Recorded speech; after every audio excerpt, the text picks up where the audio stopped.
संविधान गौरव यात्रा के अंतर्गत केंद्रीय मंत्री नित्यानंद राय पहुंचे मुजफ्फरपुर, जहां उन्होंने विपक्ष पर जमकर निशाना साधा। विदित हो कि जब से देश में अनुच्छेद 370 को हटाया गया और उसके बाद धार्मिक व्यवस्थाओं की जो तस्वीर सामने आती है, उसको लेकर सत्ता पक्ष को जब भी मौका मिलता है तो वह कांग्रेस पार्टी अर्थात विपक्ष को खरी खोटी सुनाने में कोई बाज नहीं कसते हैं। खबर मुजफ्फरपुर से है, जहां मुजफ्फरपुर में संविधान गौरव यात्रा के अंतर्गत केंद्रीय राज्य मंत्री नित्यानंद राय पहुंचे, जहां उन्होंने पहले कार्यक्रम का उद्घाटन किया और उसके बाद संबोधित करते हुए कहा कि धारा 370 का हटना अपने आप में बाबा साहब भीमराव अंबेडकर के सपनों को पूरा करना है, क्योंकि बाबा साहब का प्रयास था कि जम्मू कश्मीर में धारा 370 लागू नहीं हो। इसके अतिरिक्त उन्होंने कांग्रेस पर जमकर निशाना साधे। उन्होंने कहा कि एक नहीं 2 बार कांग्रेस पार्टी ने बाबा साहेब भीमराव अंबेडकर को चुनाव में पराजित किया।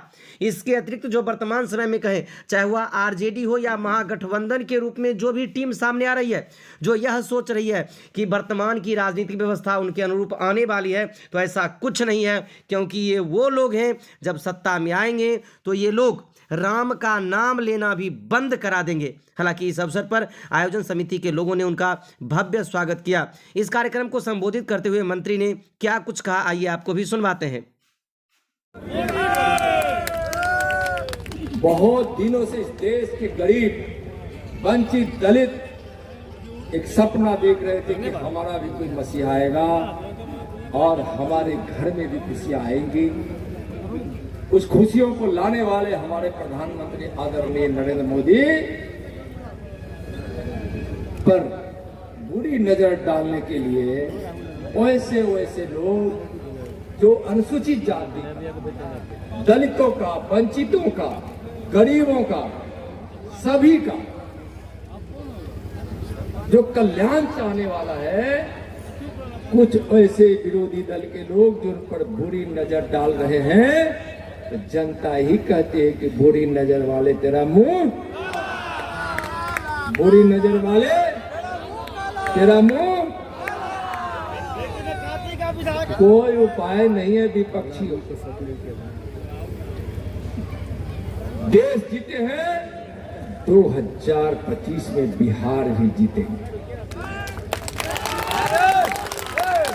और संविधान गौरव दिवस के इस कार्यक्रम में आज जिस संख्या में हमारे यहाँ दलित अनुसूचित जाति भाई आए हैं, मैं उनको आज बताना चाहता हूं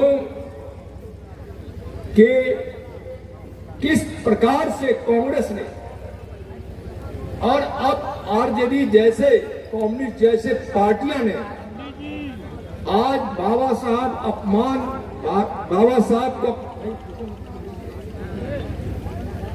साहब अंबेडकर को अपमान करने वाले कांग्रेस पार्टी को साथ देने वाले लालू जी की पार्टियां, कम्युनिस्ट पार्टियां जो भी हो, सावधान हो जाओ।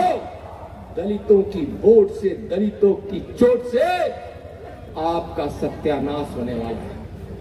बाबा साहब अंबेडकर के अपमान का बदला इस देश का गरीब, वंचित और दलित लेगा। आज हम कांग्रेस से पूछना चाहते हैं और आप भी इस बात को पूछिए कांग्रेसियों से, आरजेडी वालों से, कम्युनिस्ट वालों से, कि बाबा साहब अंबेडकर को 2 बार चुनाव में हरा कर भारत के पार्लियामेंट में कौन नहीं जाने दिया, सीधा सवाल पूछिए। भी चुना और कांग्रेस के तुष्टीकरण के कारण भारत को एक दिन आजादी मिली और एक दिन पहले ही आजाद कर दिया गया पाकिस्तान। तो इस प्रकार से कांग्रेस के तुष्टीकरण नीति का भी भीमराव अंबेडकर साहब विरोध करते थे। 370 धारा कश्मीर में लागू न हो, 35A लागू न हो, इसके लिए भीमराव अंबेडकर जी बार प्रयास करते रहे और दिखाते रहे। आज 370 धारा जब नरेंद्र मोदी जी की सरकार समाप्त करती है, आज अंबेडकर जी की आत्मा को शांति मिली होगी और आज अंबेडकर जी जहां भी होंगे प्रसन्न होंगे।